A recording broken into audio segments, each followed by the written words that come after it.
All right, I want to welcome on my next guest, former NFL linebacker Ben Leber. Ben, 2020 really has not gone as planned. How are you managing? Yeah, thanks for having me on. Managing it pretty well. The whole thing started off obviously as a shock. We didn't know how our lives were going to be altered and changed. And, the biggest thing for my wife and I with three kids that are all in school that, we had to become homeschooling parents, which was challenging and sort of rewarding at the same time. So, now that we're done with that and summer's finally here, summer activities are starting to pick up a little bit. Kids are getting more active. So, life is getting, somewhat back to normal outside of wearing, face masks around to various, grocery stores and stuff like that. I mean, for the most part, we're doing really well. Yeah, I just came from the grocery store. And I keep seeing all these people. Everybody's wearing a mask, but half the people don't have it covering their nose. I'm like, you're not doing anything. I know. What, I'm like, what is this? I'm like, I know. I know you want to sniff your produce, but come on, you can just pull it up to the mask. But and the thing, I don't know if they're gonna have somebody like regulate it, but it's just wild. If I see, it's wild. Hopefully the mask. I love what I'm seeing in New Zealand right now. Hopefully that can be us very, very soon. With them, they haven't had cases in weeks. They just had a rugby match a couple days ago. 20,000 fans have a good time. Hopefully that's us sooner rather than later. But I want to just ask you a few questions kind of about your early on your football career. So, what led to you going to Kansas State? The short, simple answer is they're the only team that gave a crap about me. Really? I had gotten a bunch of recruiting letters, and it was kind of early in the recruiting process. Throughout my whole junior year, during the football season, that whole school year, I was getting lots and lots of letters from across the country. And I even knew at that point in time that letters are just sort of a formality. They're really nothing personal. I mean, a lot of them are just stamped signatures, and they're just form letters, and they just change the name at the top. So there's interest, but I didn't really know how much. And towards the start of the new year that year, you start getting like these camp letters, and I really wanted to go to University of Colorado's camp. I sort of fell in love with that team in the early 90s, and my brother, having played Division II football, actually played close to there in Greeley. So there was a time where we went through Boulder, and I just fell in love with Boulder. I'm like, this is where I want to play college football. And my parents were like, listen, we're on a tight budget. We can't really send you to a place that expensive as far as camp goes. Could you pick a different one? I'm like, well, there's one at Kansas State. It's only 5 hours down the road. I know nothing about Kansas State. My parents didn't know anything about Kansas State. I really didn't even know if they had a good football team or not. But it was close. A buddy of mine went with me as well. And from that camp, they must have liked what they saw. And they offered a scholarship just a few weeks after the camp. And I just sort of took it. I didn't want to go through the whole recruiting process, because growing up in South Dakota, recruiting was very, very new for all of us. We didn't have a lot of experience with it, and you didn't know how to play the game. And I was afraid that if I went through my senior year and had all these high aspirations of these Division I schools calling me, I was fearful that a lot of them would back out at the last moment. So I took a scholarship at that point in time going into my senior year, and I just took it and ran, and I said, that's it, I'm done.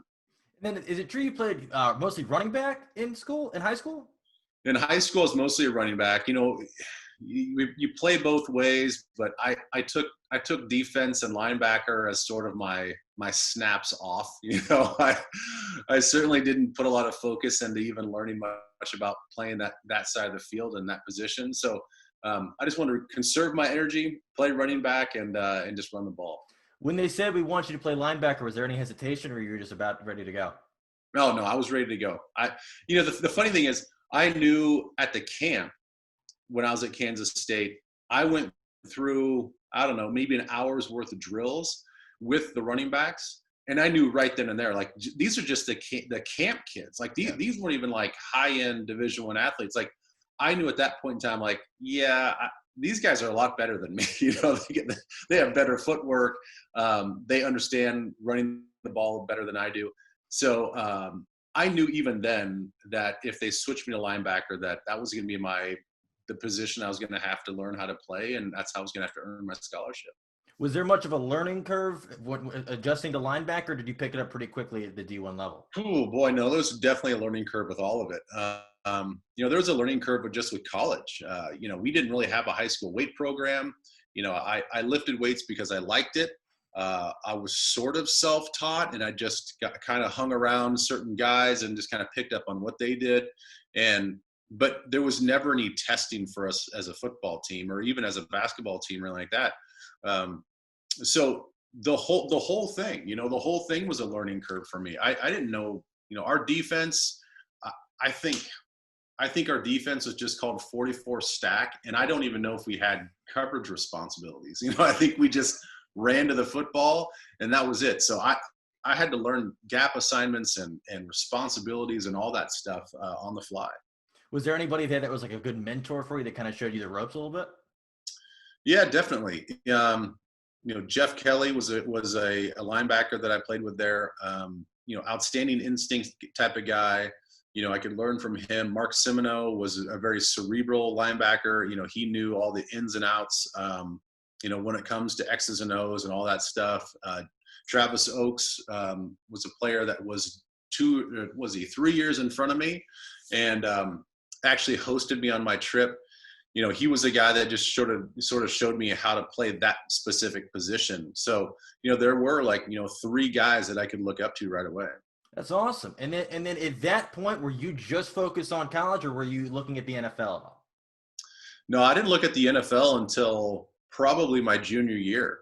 I was just happy to be at Kansas State. I felt the pressure of just trying to make it. I felt the pressure of just, continuing to earn my scholarship and sort of self-improve every day. And, there's so much to handle with college when it comes to academics as well, and also trying to enjoy yourself socially. So I was just trying to be in the moment as much as possible. And I didn't think about the NFL until my junior year, until I saw those upperclassmen that I had just mentioned. A couple of them went on to the NFL. Travis did not go on the NFL. He didn't really feel like putting his body through it because he had a bunch of surgeries. But all three of those guys, were getting looked at in the NFL. It's like, man, if I can play at their level, then the NFL at least is a possibility. And so that's when I started to focus and shift my attention into going into the draft or getting into the NFL somehow, some way. So when you were starting to get on the NFL's radar, and when you've got school going on, you got life going on, you got football going on, what was like an average day for you?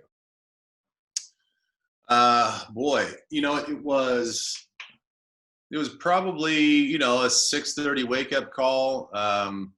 You go in and you get your workout in, you get your lift in, you hit your school work. You're basically on campus until about 2:00, and then you go to the facility and you get ready for practice. You go through practice.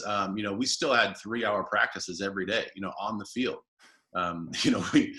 We had to adhere to the compliance part of it, but those are fudged numbers, and everybody knows that the guys at Kansas State were on the field a lot longer than most. So we put a lot of hours in on the field per week. You'd get done around, let's say, 6:00. You have maybe an hour to go eat.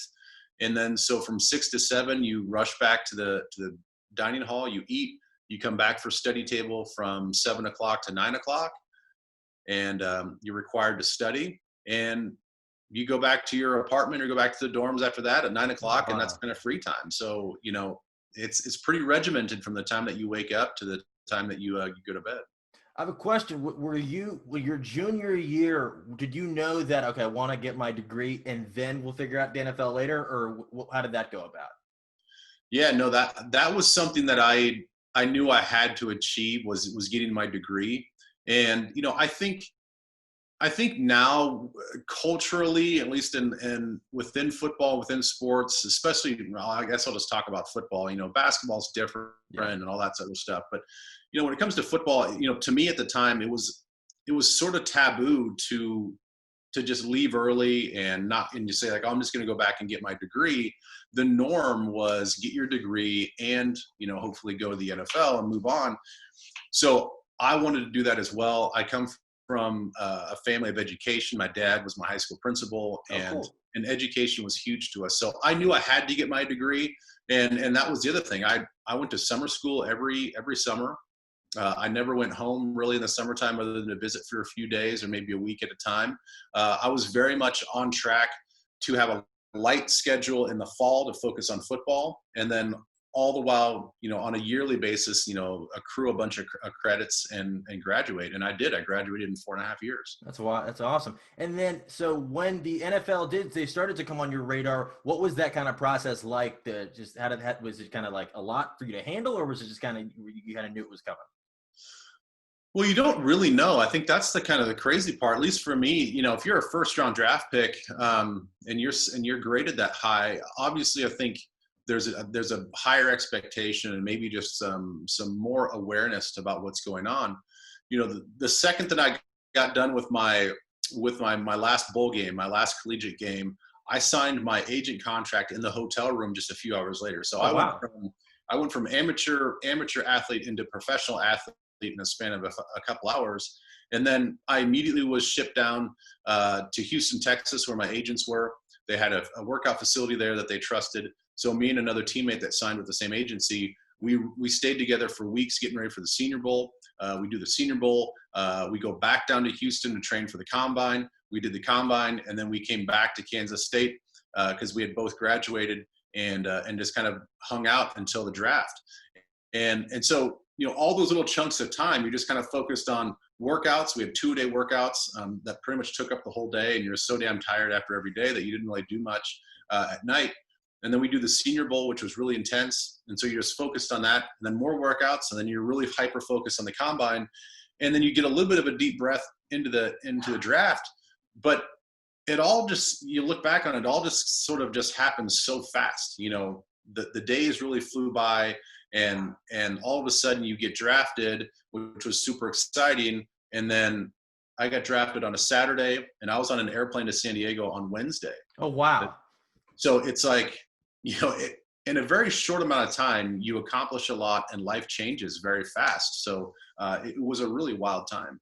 Was San Diego, did you have a good feeling they were looking at you, or was that out of the blue? No, well, at the time it was out of the blue. And I come to find out that they were coyly staying on the sidelines because they didn't want to tip anybody off that they were looking at me. And I've kind of learned to find out that that's kind of how a lot of these things go when it comes to the draft. A lot of these teams will float interest in players to kind of throw people off the scent or whatever. There's a lot of mind games and stuff. But with me, they liked me. That was one of the few teams that actually worked me out in person at Kansas State for a pro day. So they put me through some linebacker drills, and they did some stuff like that. So that was the only true mark of interest that I saw. When I look back, I'm like, well, they were the only team that really kind of stuck around and like put more time in on pro day. But there's no contact with my agents. A lot of Chicago Bears talk. There was really? The Bears were really interested, and then the Bears just sort of, they traded their pick late in the second round, and then all of a sudden I get the phone call from John Butler out in San Diego, and it was like, whoa, I had no idea that they were even that interested. That's wild. And then what was your first impression? Had you ever been to San Diego before? I'd never been to San Diego before. What was your first? I heard the weather's great. I've never been. I heard the weather's great. Yeah. Well, first of all, where are you located? Where are you at? I'm in Baltimore right now, but I live in the D.C. area. Okay. All right. So, I mean, you understand like the Four Seasons and stuff like that. And, I'm in Minneapolis, and, we have much more extreme Four Seasons, but, I'd always grown up in the Midwest, and I was used to that. So I was scared to actually go to Southern California because I had these like, you have these stupid stereotypes in your head, and like, what you're fed on TV as a kid and what, people are like in Southern California. And I'm like, dude, I am not going to get along with these people at all. Like, this is not going to be for me. I was sort of intimidated by it.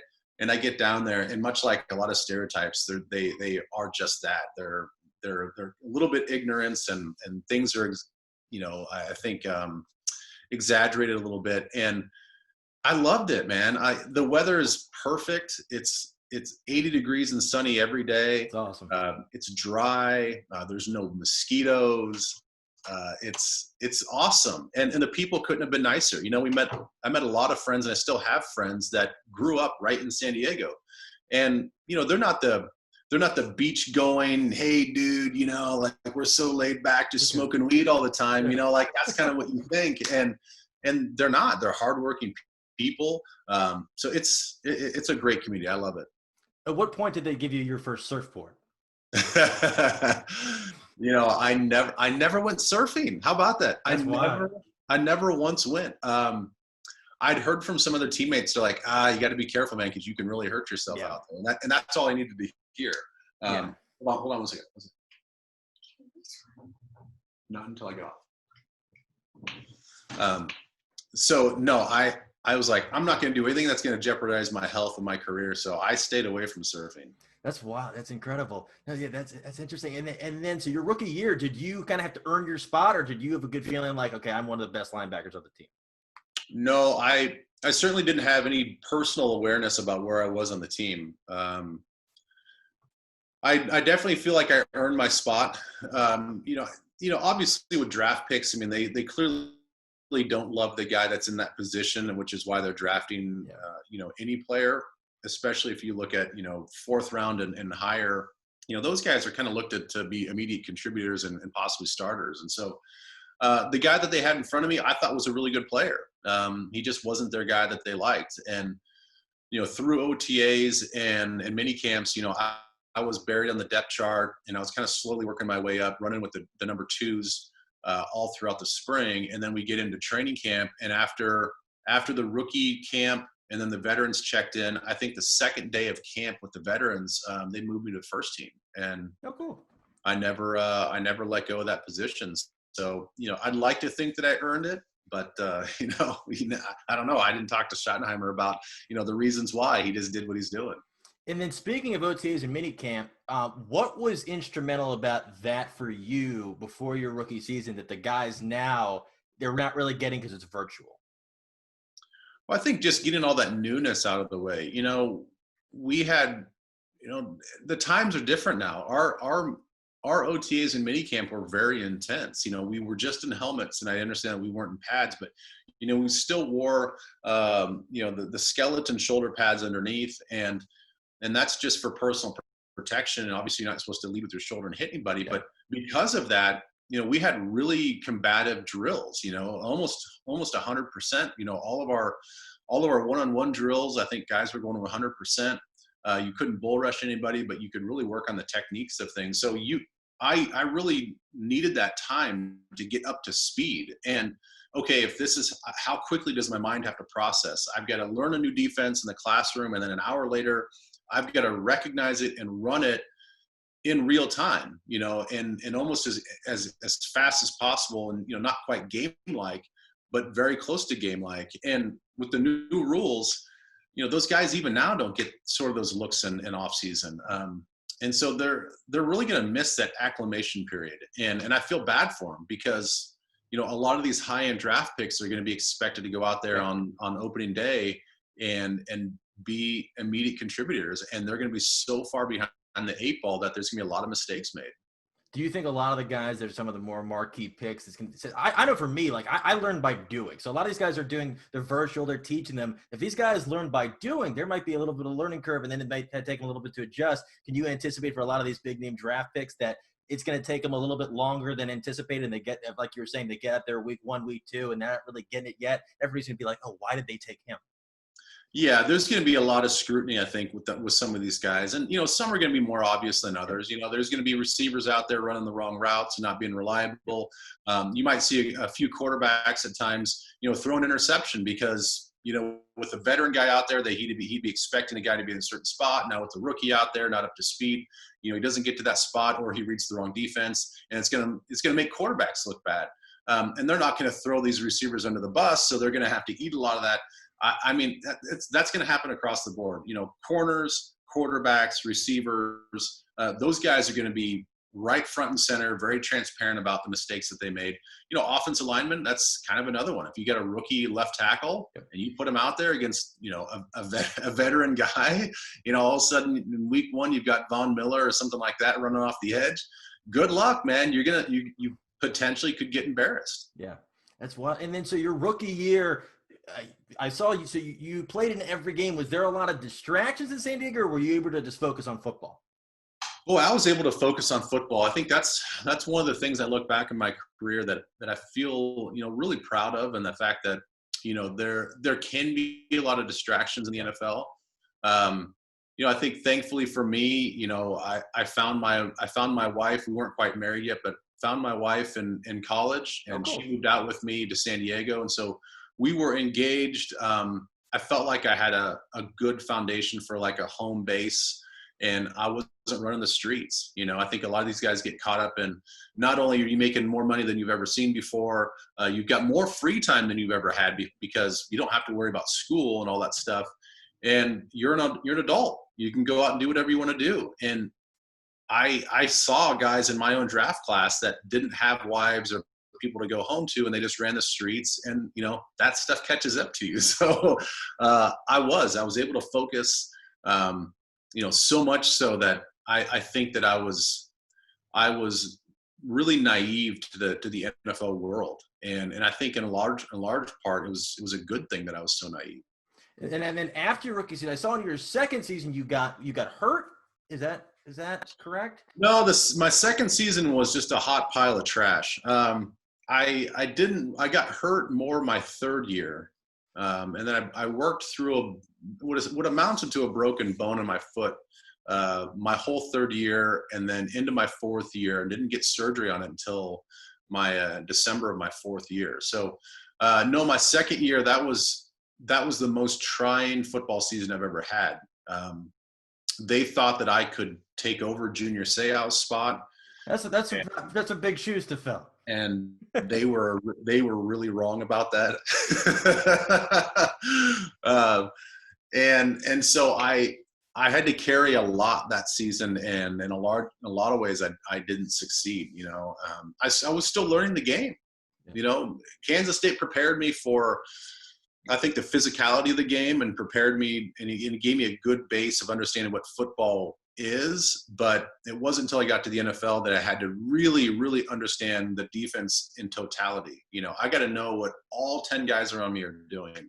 I have to not only know that, I have to know what the offense is doing. So mentally, I was so far behind, and and it really caught up to me that second year. And then, so how did the move to Minnesota? How did that come about? Kind of like my deal going to Kansas State. They're really the only team that showed a lot of interest. Oh, really? There were other teams that the Oakland Raiders were showing interest. Same with the Tennessee Titans, and it just came down to a bidding war.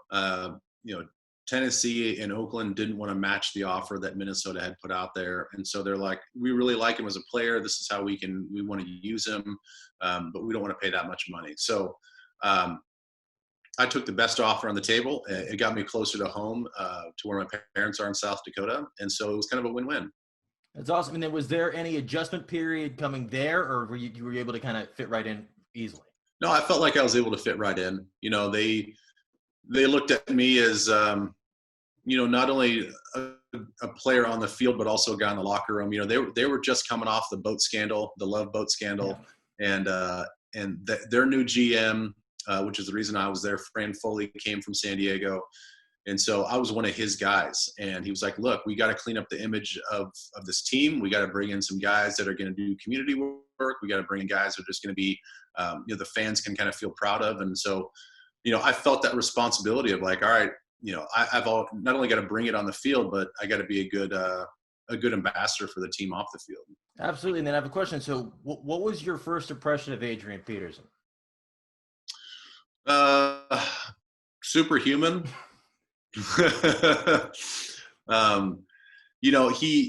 There's something about his genetic makeup that, he has like zero body fat. So, you look at him from just a physical specimen when he takes his shirt off, and you're just like, God damn, like I'd never seen muscles and, that defined before. And there's something about the way he's built. He's like a tank, it's like his skin and his outer shell is like, it's like tough, and there's like an armor to his body. And then he's just got this relentless work ethic. He'll run for 200 yards on a Sunday and then be out there Monday or a Wednesday, going 100 miles an hour around the corner, running to the end zone. He just never stopped. And so, fantastic football player. Yeah. You're not surprised he's still going now? No, I'm not surprised. He's one of these guys that just has an engine. He's got a motor. He's got desire. And, he set his sights out early on that he wouldn't be the best running back of all time. Yeah. And, he's on his way there. Absolutely. Absolutely. And then, so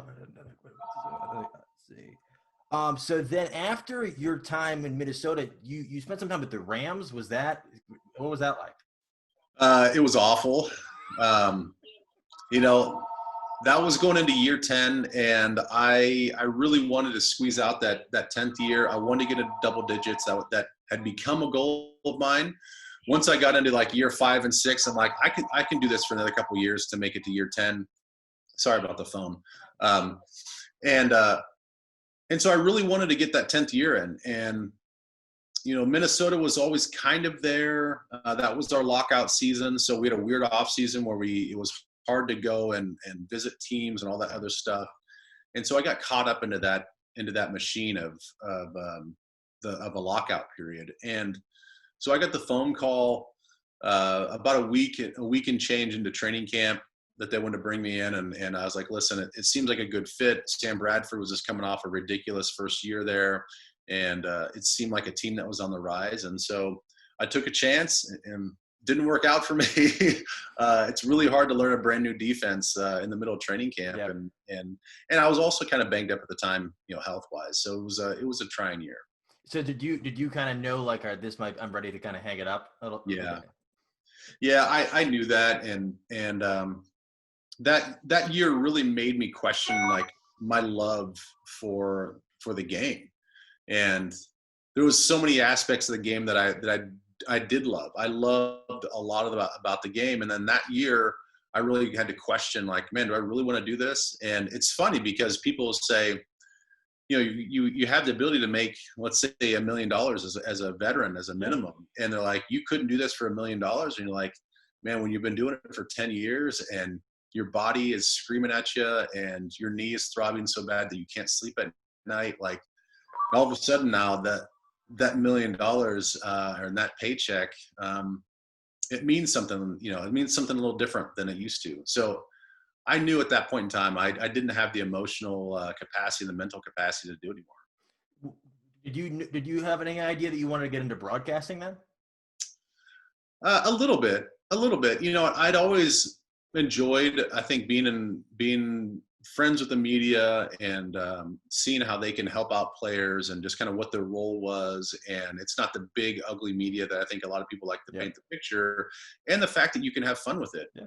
I really wanted to stay close to the game. I enjoy the game. I like analyzing the game and breaking down the game. And I love analyzing players. And there's a part of me that wanted to go into front office stuff or coaching, but I also know those guys, they work long hours. Family and family time is still very important to me. And so trying to find that work-life balance, I thought the media would provide everything I'm looking for. And then how did you find the gig you're in now? Well, it's a different road, I guess, for everybody, and mine is no different. Because of who I am as a football player, I was never a marquee player. I was never a household name. I sniffed a Pro Bowl ballot once, only to become an alternate, which I really think in this day and age, with the way alternates work, I probably would have played at least in one Pro Bowl. But the point is, like, I knew where I was in the hierarchy of NFL names. And so my path was not going to be easy. Like, oh, we're just going to give you an analyst job on the desk and we'll fly in every week and we're just going to have you, as one of our talking heads for whatever network. That works for other guys. For me, I sought out some advice from an agent, and we had a very open, candid talk about everything I just said. And she told me, listen, for guys like you, color commentary is like the thing that you should try to push yourself towards. And she said, it's a really hard craft to get into. And a lot of guys don't want to do it because it requires a lot of work. And I said, well, I'm willing to put in that work. Let's do it. And so I got in with Fox. They've been awesome. I worked my way up from high school, calling high school football games, into Conference USA, and now, into Power 5 conferences, and all the while, never ever forgetting about and not wanting to get away from the Vikings and all that stuff. So, stayed in constant contact with them. I got gigs on the radio station, on the flagship. I started proving my worth there as a football guy. And now it's just kind of morphed into bigger and better opportunities. And now I'm, the radio sideline reporter for the team. That's awesome. Contribute regularly on the flagship during the week throughout the whole year, and still able to do college football stuff. That's awesome. And I was reading the other day that you had an idea before it happened that Diggs had played his last down in Minnesota. How did you come about? How did you know that? Well, I mean, I think it's just one of those things that I honestly, I didn't think it was that hard to see. I thought it was a pretty open and obvious thing to decipher, that you've got a guy that was clearly unhappy, and his voice is getting louder and louder. They're knowing the personalities of the coaches and how they want this locker room to run. Obviously, they want solidarity. They don't want on any one side of the ball to be torn in half, to be alliances with this guy or this guy. And I thought, listen, they're not going to get rid of Kirk. They're not going to get rid of this coach, so the only piece that they can move, if they can find the right value, is to get Diggs out of there and make him happy, hopefully get a good deal on the backside of it. And they did. They found a tremendous deal out of Buffalo. And what do you think of this year's draft class? I thought it was outstanding. I think a lot of national reporters and networks said the same thing, that you look at what it is on paper, and obviously everybody knows that it's a 3 to 4 year study on how these guys are going to do as far as grading draft classes. But for right now, I think I had liked Jeff Gladney from the very beginning. He's one of the corners that I targeted anyway when I was just doing my own research, that hey, here's a guy that fits the mold mentality-wise, the way he can play what I think it's a tricky cover 4 scheme that Mike Zimmer has. I thought he had the footwork and the tenacity that he's looking for, and so they took him. And then all of a sudden, because of the Diggs deal, they get Justin Jefferson. I couldn't believe he was there. And that's what everybody's talking about is, this guy's a phenomenal talent that really should have been probably in the top 15, and he drops down to 22. And so, looking at those 2 guys right there, it's a super successful first round. And then you get Lynch out of Baylor, who I think is going to be a great 3 technique. You get DJ Wanham, who hopefully can be another pass rushing specialist for us. There's guys all the way down the list that you're like, okay, that guy was really good in college. That guy's super. He's going to contribute. Harrison Hand out of Temple. Who really knows about this guy? Hell of a football player. It's like they have the recipe for a great draft class. Yeah, that's the Redskins. That's their motto. They're like, wait a minute, he went to Alabama. Alabama's good, right? Okay, we're taking him, and him. So yeah, it's wild. And then one last question. So I know you're very involved in the community. So is that something that you've always wanted to do throughout your career and post? Yeah, that's one thing I think has always just kind of been there. At Kansas State, much like every other team, they have community outreach programs, and we're encouraged to go out and get in the community. And so we did that as a team. We did that as individuals at Kansas State. And you see how easily, and it's kind of silly that we're put on this pedestal as being a football player, and it's kind of wild to think about. But you support one initiative, and all of a sudden people are like, oh yeah, that's great. We that's been there for 10 years. We didn't really know about it until this one person that played football talked about it. And you're like, wow, we actually have this power to kind of influence and do some good. So that's always been very important to me. And I continue to do that with our community Tuesdays that we had in Minnesota. Cool. Did that in San Diego, visiting the Children's Hospital down there. And now I'm doing exclusive work with St. Jude. That's awesome. That's so great. I think it's the best. I think it's the best thing. The impact you can do off the field, I think, is more important than anything you can do on the field. I think just seeing the kids light up when you walk in the room, you can't beat that. I know it is kind of wild. You walk into a hospital room and you're wearing your jersey, and the kids have no idea who you are, and they don't even really care. They just, to them it's like, I know this sounds kind of crazy to say, but to them it's almost like you're a superhero. Yep. 100%. And I would say the same thing if a fireman walked in with all of his gear, you'd be like, wow, like, is that like a real person? Like that's like a superhero type person. So, that's kind of, even though we're not saving lives, I think that kids still kind of in a wild way look up to us like that. Absolutely. Well, this has been awesome. Thank you so much for chatting for a few minutes. For people that don't already follow you on social media, how can they find you? Well, my website's just benleber.com. You can reach out to me if you want to do any speaking engagements, things like that. On Twitter, it's Nacho Lieber. And then Instagram, it's Ben Leber Official. Awesome. Man. Well, this has been so much fun. I'm glad everybody's doing well. This has been great. Thank you so much for chatting for a few minutes. All right. Thank you.